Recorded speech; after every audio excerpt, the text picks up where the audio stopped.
Hallo und herzlich willkommen zur Spezialausgabe Fairnews aktuell für die Monate Juli und August im Jahr 2023. Auch in diesem Monat gab es wieder sehr viele spannende Entwicklungen im Bereich der Fährschifffahrt. Unter anderem geht es heute um die Übernahme der Fin-Sirius und die Rettung der Arctic Lines. Außerdem haben wir eine große Überraschung für euch im Gepäck. Bleibt also bis zum Ende dran, um nichts zu verpassen. Fin-Sirius übernommen. Mit der Fin-Sirius hat Finnlines am 18. Juli 2023 das erste von zwei neuen kombinierten Fracht- und Passagierschiffen übernommen.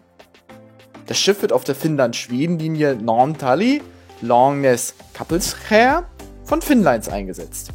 Der Verkehr soll im September 2023 aufgenommen werden. Das zweite Schiff, die Finn Canopus, wird voraussichtlich Ende 2023 ausgeliefert werden und die gleiche Route wie ihre Schwester bedienen. Die beiden Schiffe werden die größten Ro-Pax-Schiffe in der Finnlines-Flotte. Die Frachtkapazität wird um fast 24% auf 5200 Lademeter steigen. Die Passagierkapazität wird sich von heute 554 auf 1100 verdoppeln. Diese Hybrid-Ro-Pax-Schiffe sind nicht nur die bisher größten Schiffe der Flotte des Unternehmens, sondern sie transportieren die Fracht auch auf nachhaltigere Weise. So wurden die Schiffe mit riesigen Hochleistungsbatterien und einer Landstromversorgung ausgestattet, um während des Hafenbetriebs keine Emissionen zu verursachen. Darüber hinaus wird der Hafenbetrieb durch die Automooring effizienter gestaltet, sagt Tom Pippenköld, Präsident und CEO von Finnlines. Beim Automooring handelt es sich um ein System, das das Festmachen und Ablegen eines Schiffes ohne klassische Leinen ermöglicht und somit Zeit und gefährliche Arbeit einspart. In Zukunft plant Finnlines die Aufnahme einer Fährlinie zwischen Polen und Schweden, genauer zwischen Swinoujscie und Malmö. Mit der Indienststellung der Fin-Sirius wird die Europa-Link zurück auf die Relation Travemünde-Malmö wechseln, sodass eine der derzeitig dort verkehrenden Schiffe, die Fin-Fellow, Fin-Partner oder Fin-Trader, auf die neue Relation wechseln wird. Mit der Indienststellung der Finn Canopus Ende des Jahres wird auch die Fin-Swan auf die Travemünde-Malmö-Route wechseln, sodass dann ein zweites Schiff auf der neuen Relation zwischen Polen und Schweden eingesetzt werden kann. Bridgman Services Group übernimmt Isabel. Im April 2023 unterzeichnete die Tallink Group einen Vertrag mit dem kanadischen Unternehmen Bridgman's Floatel LP, Bridgman's Services Group LP, über einen mehrjährigen Chartervertrag für das Schiff Isabel mit einer Kaufoption. Die Isabel soll zukünftig als Wohn- und Arbeitsheim für große Belegschaften dienen. Bridgmans beginnt nun mit einer umfassenden Nachrüstung der Umweltsysteme sowie der Renovierung der Wohn-, Ess-, Erholungs- und Versammlungsbereiche der Isabel. Wenn die Nachrüstung in Estland Ende 2023 abgeschlossen ist, wird die Fähre 650 neu renovierte Einzelkabinen mit eigenem Bad, einem hochwertigen Speisesaal, Lounges, Besprechungsräume, schnelles WLAN, Büros, eine Erste-Hilfe-Klinik, ein modernes Fitnesscenter, ein Billard- und Spielzimmer sowie spezielle Unterkünfte für Besatzungsmitglieder bieten. Neue EU-Zuschüsse für Trelleborg. Das Ausbauprojekt für den Hafen Trelleborg in Südschweden läuft weiter. Für das Projekt Rail IT MOS wurden nun Mittel aus dem EU-Fonds für die Connecting Europe Facility, kurz CEF, bewilligt. Der Hafen Trelleborg erhält dadurch zusammen mit seinem Partnerhafen Rostock einen Zuschuss von insgesamt ca. 141 Millionen schwedischen Kronen. Dies entspricht 12 Millionen Euro. Der Anteil für den Hafen Trelleborg beträgt ca. 94 Millionen schwedische Kronen bzw. 8 Millionen Euro. Der Hafen von Trelleborg fungiert aufgrund seiner Erfahrung mit dieser Art von EU-Projekten als Koordinator des Projektes. Für den Rostocker Hafen wurden Mittel für die Modernisierung und den Wiederaufbau der bestehenden Eisenbahninfrastruktur bewilligt. Der Hafen von Trelleborg erhält Mittel für die Fertigstellung des östlichen Teils des Hafens, einschließlich Asphaltierung, Auffüllung, Pflasterung, Kanalisierung, Installation von Strom-, IT- und Telekommunikationsanlagen sowie Beleuchtungsmasten. Das EU-Projekt Rail IT MOS wird das 5. laufende EU-Projekt im Hafen von Trelleborg sein. Trelleborg dient als Ausgangspunkt für diverse Fährrouten zum Kontinent und ist ein wichtiger Bestandteil für das europäische Transportnetz. 2022 wurden insgesamt 13,2 Millionen metrische Tonnen an Fracht bewegt, was den Hafen zum zweitgefragtesten Frachthafen Schwedens macht. Brand auf Huckleberry Finn. Im Maschinenraum der TT-Line-Fähre Huckleberry Finn kam es am 16. August 2023 um 4:30 Uhr in der Früh zu einem Brand. Die Besatzung konnte das Feuer mit den bordeigenen Brandbekämpfungsmitteln löschen, verletzt wurde niemand. Die Fähre befand sich zum Zeitpunkt des Ausbruchs des Feuers ca. 19 Seemeilen bzw. 35 Kilometer von Travemünde entfernt und war auf dem Weg ins südschwedische Trelleborg. An Bord befanden sich 131 Passagiere. Die Huckleberry Finn wurde zur Sicherheit von 2 Seenotrettungskreuzern und der Fregatte Rheinland-Pfalz zurück nach Travemünde begleitet. SpaceX Internet für Fähren in Dänemark. Die Fähren der dänischen Reederei Molslinjen sollen über das SpaceX-Projekt Starlink Internet erhalten. Ein Experiment an Bord der Schnellfähre Express 3 auf dem Kattegat hat bewiesen, dass die Internetverbindung an Bord der Fähre durch Starlink erheblich verbessert werden kann. Es war schon immer ein schwieriges Unterfangen, landgestütztes Internet über die Erdkrümmung und über das Wasser auf eine sich mit 70 km/h bewegende Schnellfähre zu übertragen. Aber wir haben Starlink Maritime auf der Express 3 in einem Test eingesetzt, der sehr gut verlaufen ist, erklärt der kaufmännische Direktor von Molslinjen Jesper Schufgaard. Aufgrund des gut verlaufenden Tests werden bereits während der Sommerferien alle Fähren auf der Bornholm-Linie mit Starlink ausgestattet. Bei Starlink handelt es sich um ein zu SpaceX gehörendes Unternehmen des US-amerikanischen Geschäftsmanns Elon Musk. Bei Starlink kann Internet über Tausende von Kommunikationssatelliten aus dem Weltraum empfangen werden. In naher Zukunft sollen auch die Schnellfähren im Kattegat Internet von Starlink erhalten, die weiteren zu Molslinjen gehörenden Routen, die durch Aalslinjen, Samsolinjen und Langelandslinjen betrieben werden, sowie die Fährverbindung auf dem Öresund zwischen Helsingør in Dänemark und Helsingborg in Schweden, stehen nicht vor denselben Herausforderungen, da sie wesentlich kürzer sind und die Schiffe näher am Land fahren. Daher werden diese Verbindungen nicht mit einem Starlink-Zugang ausgerüstet. Kronprinz Frederik als Verstärker auf Rostock-Geza. Scandlines verzeichnete im Juli besonders hohe Passagierzahlen von und nach Skandinavien. Allein auf der Strecke Rostock-Geza ist die Zahl der Passagiere und Pkw im ersten Halbjahr, verglichen mit 2022, um 13,1 bzw. 11,4% gestiegen. Daher passte die Reederei den Fährverkehr in diesem Sommer an. In der diesjährigen Hauptsaison verkehrte an 4 Wochenenden im Juli und am 1. August-Wochenende jeden Samstag zwischen Rostock und dem dänischen Geza zusätzlich die Frachtfähre Kronprinz Frederik, um die Hybridfähren Berlin und Kopenhagen auf dieser Strecke zu entlasten. Montag bis Freitag bedient die Frachtfähre weiterhin die Route zwischen Puttgarden auf Fehmarn und Rölby auf Lolland. 1000 Abonnenten Gewinnspiel. Wir möchten Dank sagen. Danke für über 1000 Fährbegeisterte, die uns bereits auf YouTube abonniert haben. Um nicht nur schöne Worte an euch zu richten, haben wir uns etwas ganz Besonderes für euch einfallen lassen. In Kooperation mit Scandlines bieten wir euch die Möglichkeit, eine Freifahrt an Bord einer der Fähren von Scandlines zu gewinnen. Mit eigenem Auto mit bis zu 6 Meter Länge und bis zu 9 Personen genießt ihr eine kostenlose Überfahrt zwischen Rostock und Geza oder zwischen Puttgarden und Rölby. Das Ticket gilt als One-Way-Standard-Ticket und kann bis zum 30.12.2023 eingelöst werden. Außerdem verlosen wir 10 Goodiebags von Scandlines mit vielen kleineren und größeren Annehmlichkeiten, die gerade im Alltag eine echte Hilfe sein können. Wir sprechen da aus Erfahrung. Was müsst ihr nun tun, um zu den glücklichen Gewinnern zu gehören? Geht zunächst auf unseren Instagram-Kanal @fairnews, abonniert ihn und liked den Beitrag zum Gewinnspiel. Schreibt dann einen Kommentar unter dem Instagram-Beitrag und erwähnt 2 Freunde, mit denen ihr die Fährüberfahrt unternehmen wollt. Schon seid ihr im Gewinnspieltopf. Das Gewinnspiel endet am 1.9.2023 um 19 Uhr. Die Gewinner werden per DM von uns benachrichtigt. Alle Informationen sowie die Gewinnspielbedingungen findet ihr als Link in der Videobeschreibung. Wir wünschen euch viel Glück und sagen nochmals Danke für über 1000 Abonnenten. Wenn ihr es nicht abwarten könnt, endlich wieder Fähre zu fahren, haben wir noch ein ganz besonderes Angebot von Scandlines für euch. Mit dem neu eingeführten Low-Price-Ticket könnt ihr noch bis zum 3. September für 40 € die Verbindung Puttgarden-Rölby und für 53 € die Verbindung Rostock-Geza nutzen. Hierbei handelt es sich vor allem um Abfahrten zu den Randzeiten, die Tickets sind abfahrtsgebunden und nicht flexibel nutzbar. Wenn dieses Angebot für euch interessant ist oder ihr unabhängig vom Low-Price-Ticket eine Überfahrt mit Scandlines plant, dann nutzt doch gerne unseren Buchungslink ganz oben in der Videobeschreibung. Ihr spart 5% bei der Buchung gegenüber einer Buchung am Schalter am Hafen und wir erhalten für jede Buchung über den Link einen kleinen Anteil als Provision. Damit ermöglicht ihr uns unter anderem, Fährhäfen zu besuchen und euch mit wunderbaren neuen Aufnahmen zu versorgen. Wir sind euch für jede Buchung dankbar. Holland Norway Lines bis Ende 2024 ab Emden.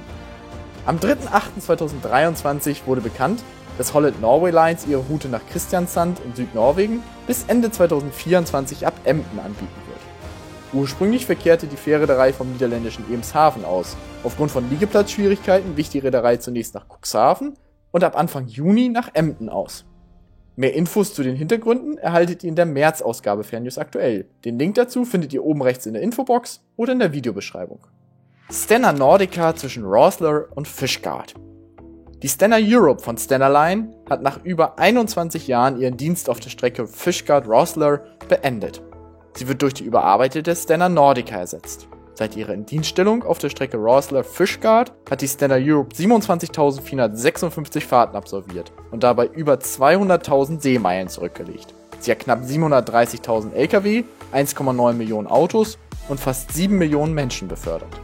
Die renovierte Stena Nordica wurde mit einer Reihe von neuen und verbesserten Passagiereinrichtungen ausgestattet, um den Kunden ein noch besseres Erlebnis zu bieten. Dazu gehören komfortable und stilvolle Aufenthaltsbereiche, eine neu gestaltete Stena Plus Lounge, eine Hügge Recline Lounge, 2 Film-Lounges, ein Social Café and Bar und eine Lounge für Lkw-Fahrer. Das Schiff hat eine Kapazität für 650 Passagiere und ist mit 58 Kabinen ausgestattet. Während der Überfahrt, die etwa 3 Stunden und 30 Minuten dauert, können Passagiere auch im Duty-Free einkaufen. Die Stena Europe wird laut Stena Line nach einem Trockendockaufenthalt in Falmouth in die Straße von Gibraltar zwischen Spanien und Marokko verschartert. Stena hat bereits ein Schiff in dieser Region, die Stena Winger. Über diese haben wir bereits in der letzten Ausgabe Fernnews aktuell berichtet. Für wen die Stena Winger verkehrt, das erfahrt ihr bei einem Klick auf die Infobox oben rechts oder über den Link in der Videobeschreibung. FRS erwirbt HSC Artemis. Die deutsche Förderreederei Seetouristik, kurz FRS, hat die 96 Meter lange HSC Artemis erworben.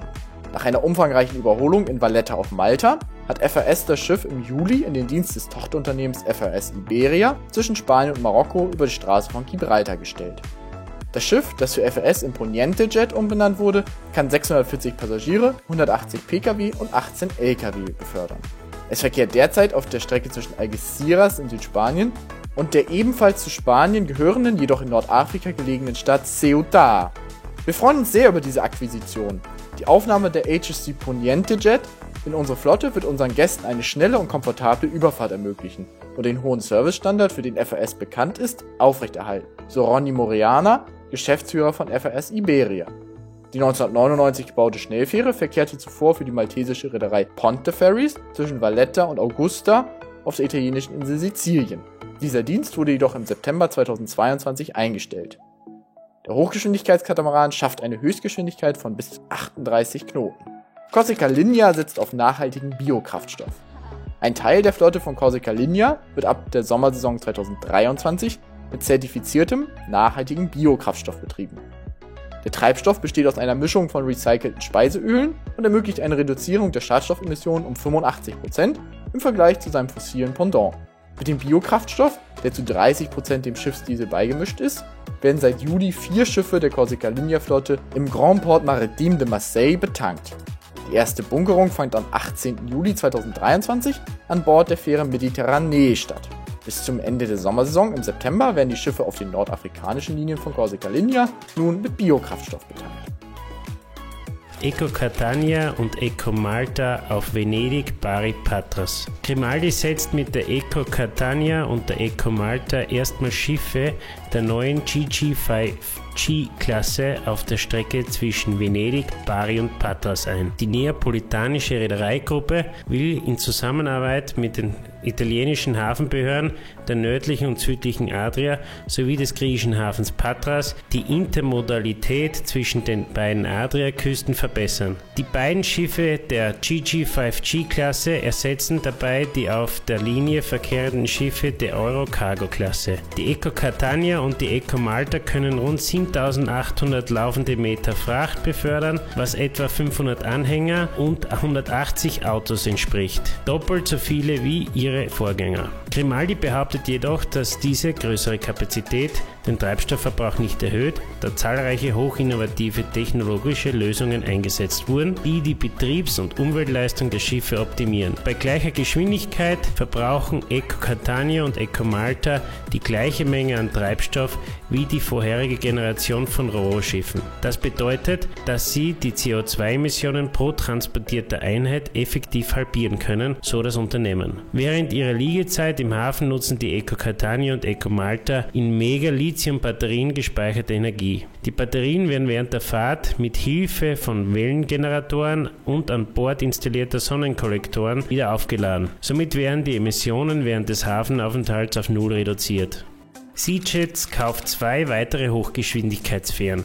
Bei dem ersten Neuzugang in der SeaJet-Flotte handelt es sich um die HSC Sante Irini von Pan Hellenic Lines, die im April 2022 von Acciona gekauft und an die Cretan Transport Services CTRS für tägliche Ausflüge auf der Strecke Heraklion-Santorini verchartert wurde. Die unerwartete Nachricht kam am 13. Juni 2023 und es scheint, dass die neu gegründete Fährgesellschaft Cretan Transportation Service dem harten Wettbewerb in dem betreffenden Gebiet nicht standhalten konnte und den Betrieb einstellte. Das zweite aufgekaufte Schiff ist die Incat 045. Der 1997 gebaute Hochgeschwindigkeitskatamaran wurde erst vor 2 Jahren von Condor Ferries an Transmapi verkauft. Jedoch wurde die Fähre nie in Dienst gestellt. SeaJets entwickelt sich somit mehr und mehr zu einem Riesen in der Hochgeschwindigkeitsschifffahrt. SeaJets zählt mittlerweile zu den größten Fährenbetreibern in Griechenland und deckt mehr als 250 Hafenverbindungen von Piräus, Rafina und Kreta zu den Kykladen ab. Mit der HSC Santa Irini und der Incat 045 steigt die Flotte von SeaJets auf 17 Hochgeschwindigkeitsschiffe an. SeaJets betreibt außerdem 4 konventionelle Fähren auf Griechenlands Inlandstrecken. Was denkt ihr? Wo wird die Reise von SeaJets noch hingehen? Wird es irgendwann ein Ende des massiven Aufkaufens von Fährschiffen geben? Schreibt uns eure Meinung doch gerne in die Kommentare. HSC Superrunner Jet 2 in Dienst gestellt. Und noch eine weitere Nachricht zu SeaJets. Am 13. Juli 2023 hat SeaJets neueste Anschaffung, die HSC Superrunner Jet 2, ihr Debüt auf der Linie Piräus-Paros-Naxos gegeben. Das Schiff wurde im Februar von Destination Gotland erworben und vor seiner Indienststellung auf der Koros-Werft in Salamis überholt. Sie bietet Platz für 700 Passagiere und 140 Autos. Anemos in Dienst gestellt. Die neue Anemos von Aegean Sealines ging am 5. August 2023 offiziell in Dienst. Ihre eigentliche Einführung war jedoch schon für den 21. Juli geplant, aber aufgrund von Problemen verzögerte sich die geplante Indienststellung. In dieser Zeit wurde die Anemos von der Aneclines Fähre Brevelis auf der Linie Piräus, Serifos, Sifnos, Milos und Piräus, Sifnos, Ios, Santorini ersetzt. Attica Group darf Aneclines übernehmen.